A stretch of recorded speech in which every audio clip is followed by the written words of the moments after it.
Sa gitna ng mainit na isyu sa Kamara, kinabahan umano si Congressman Abante matapos ang pagbunyag ni Congressman Rodante Marcoleta na may mga opisyal sa Kamara na ginagamit ang pondo ng bayan para sa kanilang personal na interes. Ayon kay Marcoleta, kinakailangan ng masusing investigasyon sa mga lifestyle ng mga kongresista upang malaman kung tumbaba ang kanilang pamumuhay sa kanilang sahod bilang mga opisyals ng pamahalaan. Dagdag pa ni Marcoleta, ilang ulat ang lumabas na nagpapakita ng hindi may paliwanag na mga ari-arian at luho ng ilang mambabatas, kabilang na ang mga mamahaling sasakyan at malalaking bahay. Inimungkahi niyang magpapatupad ng lifestyle check upang maipakita sa publiko na ang Kamara ay walang bahid ng katiwalian at para masigurong tapat sa kanilang tungkulin ng mga opisyal ng gobyerno. Samantala, nagbibigay pa ng ibang formal na pahayag si Kong Abante ukol sa mga akusasyon, ngunit binibigyan diin niya na handa siyang harapin ang anumang investigasyon. Ayon sa ilang mambabatas, ang hakbang na ito ay isang mahalagang panukala upang mapanatili ang tiwala ng publiko sa mga institusyon ng pamahalaan. At yan ang balitang ating pagkakatutukan. Ngunit bagong lahat, siguraduhin mag-subscribe at i-hit ang notification bell para sa patuloy na pagtutok sa mga sulyap ng bagong balita sa tunay na boses ng masa.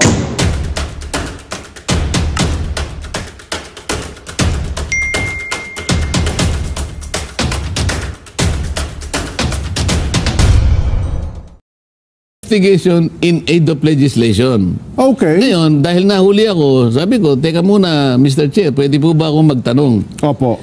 Dito po kasi sa tuntunin ng ating committee, sabi kong ganyan, sa section 2, sinasabi, bago tayo magsimula, dapat merong preliminary determination na itong pinag-uusapan natin, ito nga yung privilege speech, principally and directly related to misfeasance, non-feasance, and malfeasance. Okay, opo.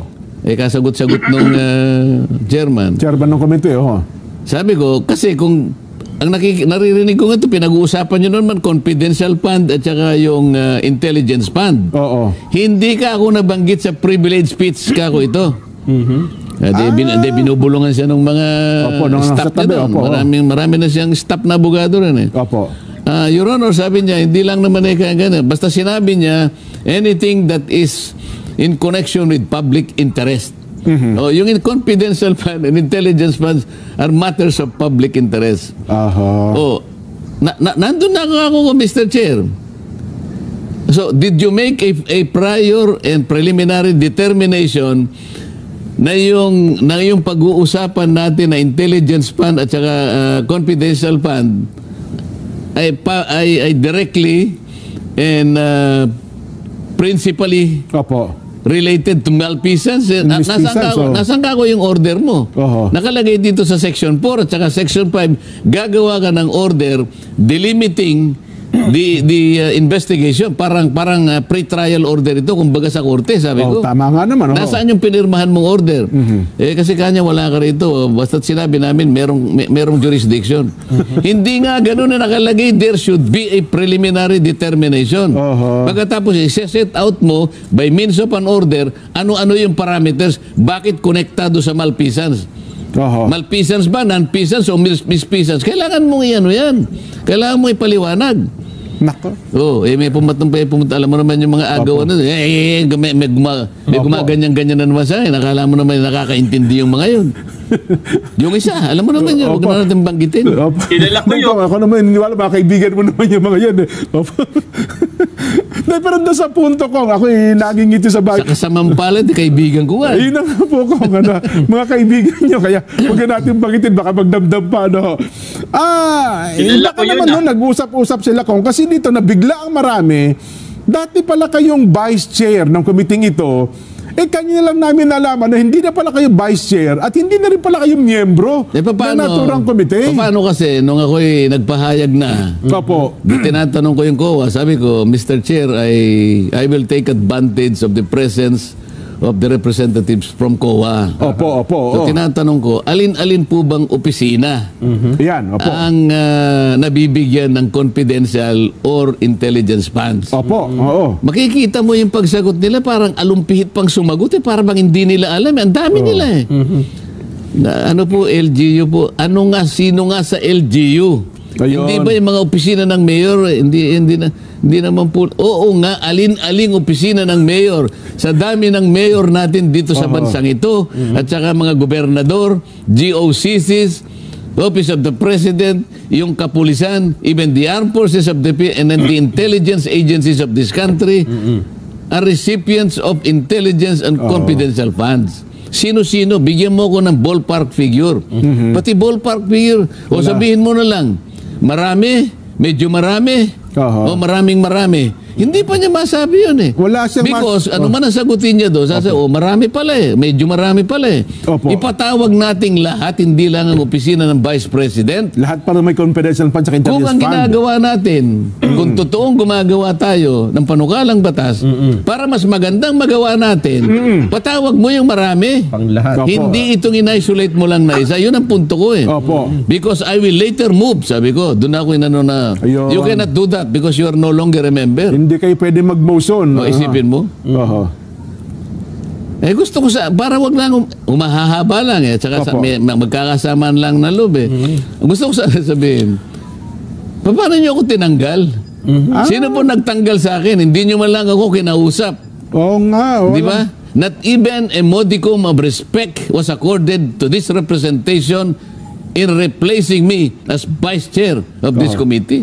At ngayon pala, gusto niyong mangyari, pagka pala inalis ako as vice chair, Opo. automatic pala ako, Hindi naalis din ako ng member. Hindi na kayo miyembro ng komite. Paano nangyari yon, Nelson?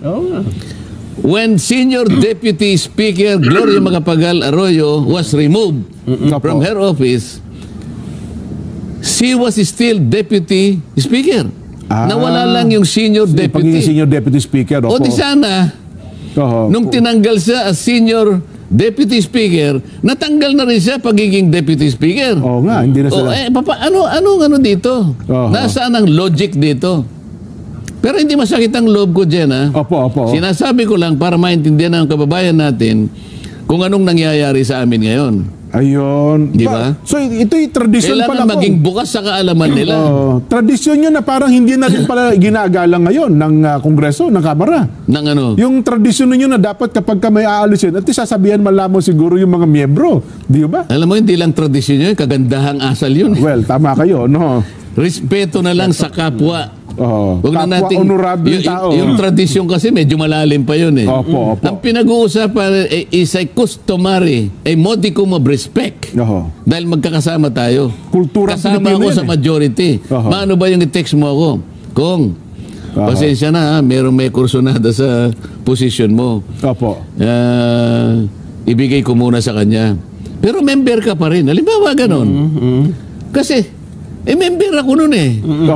Yung pagiging vice chair, pribilehyo lang yon. Inalis mo akong, pwede mo akong alisin na vice chair. Pero member ako eh. Saan mo ka ako ibinatay na tuntunin? Wala silang maipakita tuntunin eh. Basta okay lang papayag ako na kapag ka inalis mo ako bilang vice chair, naalis na rin ako bilang member, ipakita mo lang sa akin ang tuntunin. Okay na ako.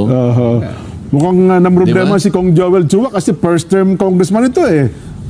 Ay, wala naman akong problema sa kanila. Kung sagutin nila o hindi nila sagutin, wala akong problema dyan. Pero ang nakalimutan ko lang, dahil sa pagmamadali ko kasi dyan, una, anong pangalan nung congressman na nag-deliver ng privilege? Congressman na Roland Bariliano po, ng Maynila. Ang mali doon, yun ba nayo pa ito? Hindi. Parang third termer na bata o second termer na congressman ng Maynila. Sa makatwid, marami nagkamali doon eh. Siya, at saka kung sino man yung deputies, kung sino man yung speaker ng panahon na siya nag-deliver, pati yung isang batalyon na kasangkot sa opisina ng majority leader. Kasi ang majority leader ang bastonero. Tama po. Plena rito eh. Lahat ng kanyang deputy majority leader, assistant deputy majority leader, hindi naman lang nila naisip na kapag ka ang isang panukalang batas, yung bill, ito yung panukalang batas, yung budget. Kapag ka dinideliberate ang isang bill, kabawal-bawalan na may tatayo sa plenaryo at magdi-deliver ng privilege speech on the same subject matter. Bawal pala yun. Bawal yun. Hindi lang kami, maski sa Senado magtanong ka. Kilala mo naman si... Tama, kung Francis Tolentino, si Tol, opo. Tanungin mo si Tol. Ayun. Tanungin mo si Robin Padilla, baka alam niya. Kay Santol na lang po, okay na tayo. Tanungin mo kay Senator Jinggoy, baka hindi niya alam. So, ganun pala ang practice, Kong. Nakalimutan ko. Kasi nga, medyo hindi pa ako kumakain kanina eh. Opo. Yan, sige. Siyempre, patawarin na nila ako. Dami ko rin na mga... nakalimutan niyo yung notes niyo. Pumunta ako sa kuryente, nagmamadali, ang lakas pa ng ulan. Yung note ko, hindi ko dala. Kasi kung binubulsa ko rito, ang ginawa ko, wala na. So, akala ko tapos na ako. Yung minota ko, na nandun sa pangatlong bahagi, hindi ko na naalala. Ayun. Ngayon, hindi pwedeng mag-deliver siya. Bawal yun. Dapat pala pinigil siya nung kung sino man nakatayo sa oras na yun. Bakit hindi pinigil ng presiding officer? Yung presiding officer, okay. opo. So, wag na yun kasi deputy speaker yun eh. Opo. Bakit hindi pinigil ng majority leader? Okay, nakalimutan ng majority leader. Si Manix. Paano yung nando ng mga batalyon niyan generals? Yung mga bastonero niya nakalimutan. Yung bastonero, deputy majority, meron pang assistant. Meron pang mga SDML. Kasi alam ko yun, nung ako naging senior deputy rin ako. SDML, May mga 15 mga tauhan ako doon. Opo. Wala man lang bang nagsabi sa kanila, Your Honor, hindi ka pwedeng mag-deliver. Bawal yan. Bakit wala? Ito pa yung mali. Opo. Okay? Pagkatapos niya mag-deliver ng privilege speech, ni-repair sa rules. Ay, ni-repair ka agad. So, hindi pa rin napansin ng rules ni-repair. Sabi, so hindi rin tama yun. Wag na natin sabihin na lang natin na itala na lang natin sa journal. Opo. Pero wag nyo nang i-repair sa amin. Magkakamali tayo may dyan. privilege speech na lang. Halimbawa. Ito na naman ang susunod na mali. Oo. Din-repair sa rules. Ang rules, ni-repair sa good government. Okay. Tama po. Kaya napunta nga kayo na sa hearing. Mali yun eh. Ang dapat na ginawa, wag na nung i-repair sa amin, diretso niya sa appropriation committee kasi ang pinag-uusapan is the budget. Pero dapat na may hawak. Yan. Ayun. Ayan ang napakaraming mali ngayon. Nako. Oho. Yung pagkakatanggal sa akin, wag niyo na isama sa mali. Pabayaan na natin sila. Okay na sa inyo. Okay na ako doon. Kasi nakatikim na ako ng kape. Oo nga naman. So medyo nakakapagtaka nga. Kaya ako nagpunta rito. Dito, makakapagpaliwanag ako rito. Opo. Dito, hindi ako pipigilan ni Nelson. Yan nga. Di ba? Ikaw naman, pwede mo rin akong buyuin, di ba? Hindi ba? Pero mamaya ko, pag-usapan na natin yung laman ng mga salita. Kasi marami tayo sa mga social media at doon kayo ang tanong din nila. Ibig mo sabihin yung mga tanong sa pangalawang Pangulo, hindi niya pwede sagutin sapagkat pera ng taong bayan yan eh. Pinag-uusapan, dapat ikarapatan niya na busisiin niya at malaman kung paano ginugol. Basa lang po kami ng mga reaction muna, ha? Kung puntahan na natin yung ating binabanggit kanina, kaya yan po sa Appropriations Committee, sa Good Government Committee, yung punto lang na, bakit pa kasi ayaw sagutin ng pangalawang Pangulo itong binabanggit ng COA na misrepresentation ba ang kanilang ginamit? Hindi ba dapat daw ipaliwanag din po ito ng tanggapan ng Pangulo sapagkat pera po ito ng taong bayan. Hindi ito personal na pera ng pangalawang Pangulo, Kong. Minaliwanag niya. Meron siyang presentation in 2025 budget. Ayun, opo. Pagkatapos, ang sabi niya, kasi meron siyang statement, may prepared statement. Binasa niya. So recorded yun. Pinapaliwanag niya na makikipag-communicate po ako sa COA sapagkat subjected ito sa notice of disallowance. Notice of disallowance pala, tama po. Notice pa lang kasi meron siyang 6 months para sagutin yun.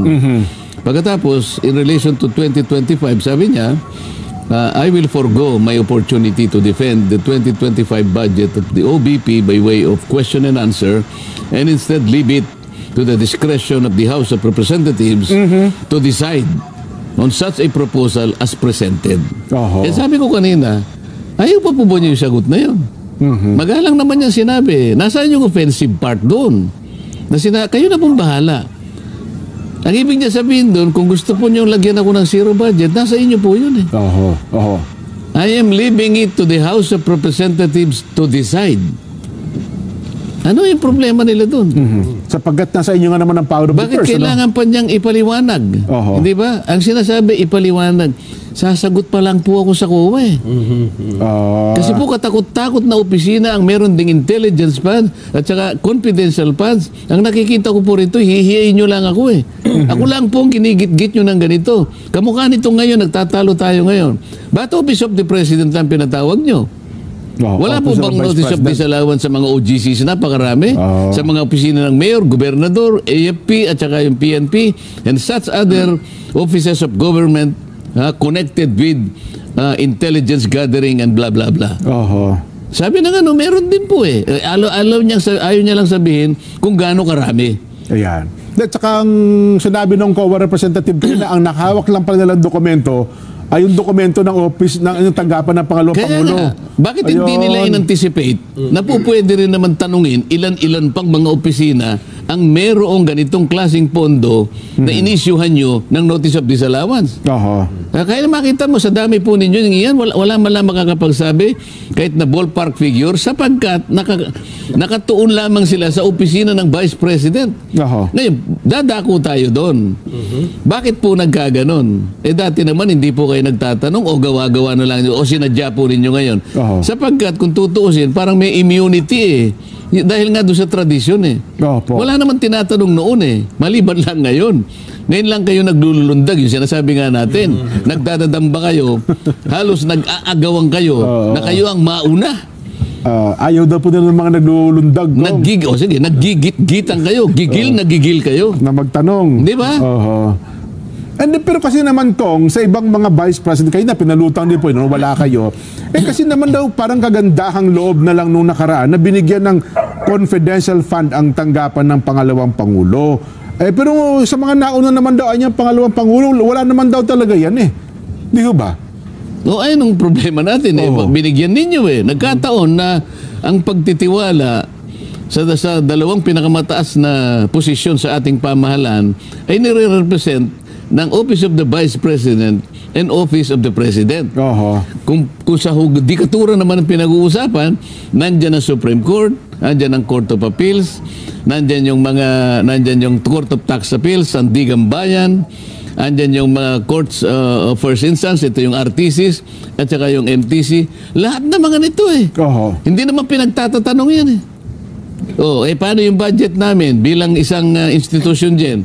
Nga pala. Sino sa palagay mo ang nag-represent sa amin para busisiin ang budget ng House of Representatives? Meron ka bang nabalitaan na binusisi ng isa sa amin? May bukod bang budget ang... sabihin, bakit naman? Legislative kami. Nga pala, no? Hiwalay pa yan. Naalala mo ba kung sino yung nag-sponsor ng budget namin? Parang wala akong maalala ko. Naalala mo ba kung sino yung committee na tumuntun sa budget namin? Sino yung nagrepaso? Parang meron ba? Wala akong maalala ko. Meron ka naalalang tanong na nagtanong sa budget ng Congress? Wala.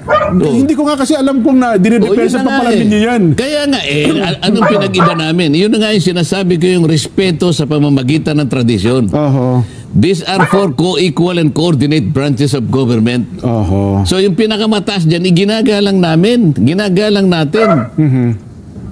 Pero doon sa punto ko, ito narinig ko na, napapanood ko din sa iba, hindi, siyempre may mga tradisyon anya tayo, pero siyempre bilang pinagkatiwalaan tayo ng pondo, accountability.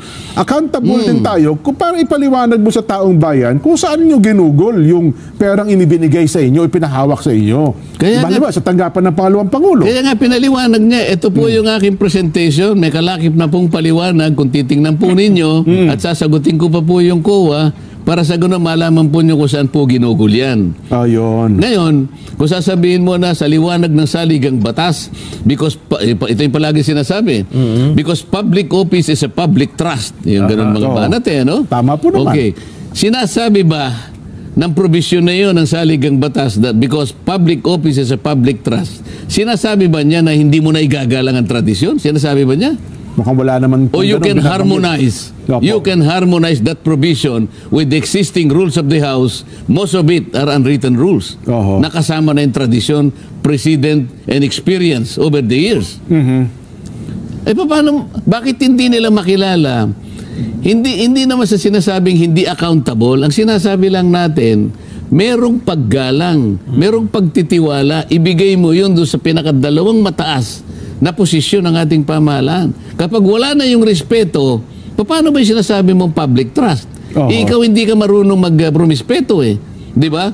Bago mo invoke yung public trust, public offices of public trust, tingnan mo sa sarili mo if you are competent enough to exercise that Opo. trust.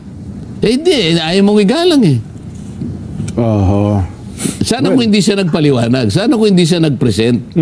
Eh hindi nag-present siya eh. Pagkatapos nung sinabi niya, I forgo. I forgo. Hindi ko na po gagamitin ang opportunity ko na ipagtanggol yung budget ng opisina ng Vice President sa taong 2025 sa magitan ng tanong at sagot. Kung hindi, ay iniiwan ko na po sa inyong pagdesisyon kung ano po ang kahihinat na ng proposal na ito sa inyo. Ayun. Yun ba'y kabastusan? Well, mukhang ang tingin po Ang nagsalita is a Vice President. Oho. O ngayon, sasabihin mo ngayon, hindi, kailangan ka namin tanongin, bakit noon hindi nyo ginawa ito sa iba? Yun ang katapat na tanong doon eh. Ba't ngayon lang kayo naglululundag? Ayun ang ayaw nila eh. Wag daw po. Dapat noon, naglulundag din kayo para sa ganon, parehas lang. Eh ang kaso, sa tagal ko nga dito, sabi ko sa inyo, 2004 to 2023, wala akong nakitang naglulundag. Ngayon lang 2024, dito ko nakita.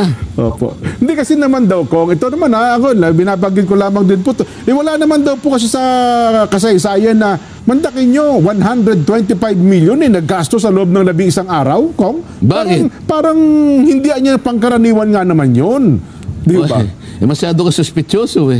Hindi ba? Opo, yun sa... Bakit? Ba't hindi gagastusin kung talagang binigay yun? Eh, kaysa naman dumating sa isoli mo sa treasury. Anong nangyari sa PhilHealth?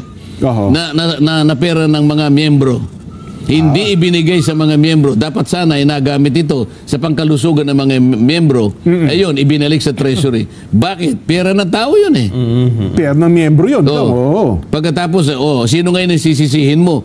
Halimbawa, doon sa pagkakasoli noon, halimbawa, 1,000 ang namatay. Sana man lang, kalahati noon ay nasave mo, nailigtas mo sapagkat nabigyan ng karampatang lunas. Wala eh. Oo nga Sino naman. makapagsasabi Oho. na maaari kang nakapagligtas ng buhay?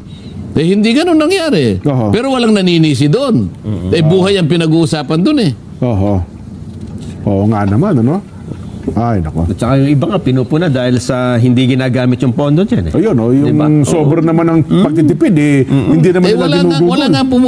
Wala nga pumapansin doon eh. Oo. Pareho lang naman ang epekto nung kung sakali baka mas malala pa eh. Oo. Oho. Yung Sinong pwedeng humatol ngayon? Okay, ginastos ko ng 15 araw, halimbawa, 11 araw. Sino makakapagsabi na mali yun? Okay. Sasagot pa lang ako Oo nga. binabanatan nyo na ako. Sasagot ako sa inyo. Sabi kanina nung COA, dahil po sa kakulangan ng mga ibang supporting documents. Oo. Yung iba po naman ay hindi naging compliant to sa mga ibang requirements na kinakailangan po. Kaya po nagkaroon po ng notice of disallowance. Oo. So, sa sandaling mapatunayan niya yan, sa sandaling makakuha siya ng supporting evidence, halimbawa, sa sandaling makapag-comply siya, magiging allowed din yan, hindi ba? Opo, kanila. Ba't hindi mo hintayin yun? Oo nga. Ay, paano nga pala kung lumabas ang pagkakataon after 6 months, sinabi ng COA, oy, allowed pala, tama pala yung report, yung disallowance pala ay... Tatayo daw yung nag-privilege list para sabihin niya, I'm sorry, Madam Vice President. Pero yung paggalang, hindi mo na binigay, di ba? Damage has been done. Tumira ka na kagad. Kahit na mali, na hindi ka dapat tumayo sapagkat merong pending bill, Oo nga. tumayo ka at walang sumansala sa'yo dahil sa kanyang sa pagmamadali ninyo na magkaroon kaagad kayo ng hearing. Ayun. Di ba? Yun ang naglululundag. Anyway, ko basa pa po ako kami ng mga reaksyon, ha. Sa Facebook tayo, B, hindi po, sapagkat hindi naging patas ang pagkatanong ng lahat eh. Noy Milakap ng Tundo. Di, hindi po kami masaya. Lia ng Quezon City. B, hindi po kami masaya, dapat binigyan ng pagkakataon magtanong ang Kamara. Guillaume. B, hindi po kami masaya. Hinintay po namin na makapagtanong si Kong Marcoleta, Amara Castillo. B, hindi po kami masaya, Jack Abelgas. B, malungkot po kami, carry me under. Ba, ang dami mga di pagkaroon ngayon, ha. B, hindi kami masaya, mula po kay Bam. B, hindi po kami masaya kasi parang ayaw nila kaming makaahon sa hirap. Erlinda Calderon ng Bahrain. KOO, Linda Avero. B, malungkot kami, Lucila Gabo. B, nakaka-high blood po. Tapos ang pangalan mo, keep calm. Ayun, okay naman. Kalma lang. Kalma. B, malungkot mula kay Nins. B, hindi po ako masaya sa nangyaring parang may tinatago Idelberto Bahin ng Hong Kong. B, malungkot po, Melvio Soquera. B, hindi, Desiree Sumailo. Malungkot kami, representative ng majority, di nakapagtanong, Anacela Watson. B, hindi po ako masaya. Parang tinanggalan nila ng boses ng bayan for school. B, hindi po, Pilmer Lopez ng Cotabato City. Oo naman, masaya po. Richmond Tan. B, hindi po masaya. Sana nabigyan ng patas na karapatan ang mga kongresista. Mapa-minority o majority pa yan. Neng Villanas ng Singapore. Magbabalik pa po ang sa Ganang Mamamayan. Ayan po mga kaibigan, no, ano natin konti, no? Panghuli na po, Kung paghuli tignan na. nyo, pagkatapos sa Maskan, piliin pong na 25 Gustong malaman ang tungkol sa Supreme Pure Organic Barley. Jose Gabiola Jr. B, hindi Kumakapit sa pag-asa na balang araw ay makakamit pa rin natin yung inaasam natin na pagtatagumpay, kung hindi man siguro sa madaling panahon, basta antayin natin. At huwag kayong malulungkot dahil sa dami ng nalulungkot ngayon din. Oo nga, marami Dapat sana hindi mo na tinanong yun eh, di ba? Oo. Nagsisisi tuloy ako. Diba, Yun ang hina-hybrid sinabi pa ko. rin ngayon ko. Baka kung magkasakit pa yung mga mahirap na nga ang buhay. Magkakasakit pa. Oo. Hindi, meron naman tayong Lebex kong. Medyo, Di ba? Supreme Barley tayo. pampalakas ng resistensya ko. Pampalubag loob. Yun nga, yun ang aking gustong ipaalam sa kanila. Alam mo,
Magandang balita ang hatid namin sa inyo ngayong araw. Sa pagtatapos ng aming balitaan, nagbigay kami ng mga mahalagang impormasyon. Maraming salamat sa pagtutok at pagsuporta sa aming programa. Huwag kalimutang manatili sa mga susunod na araw para sa mga bagong balita at mga kwento na dapat nating abangan. Mula sa Boses ng Masa, magandang araw Pilipinas!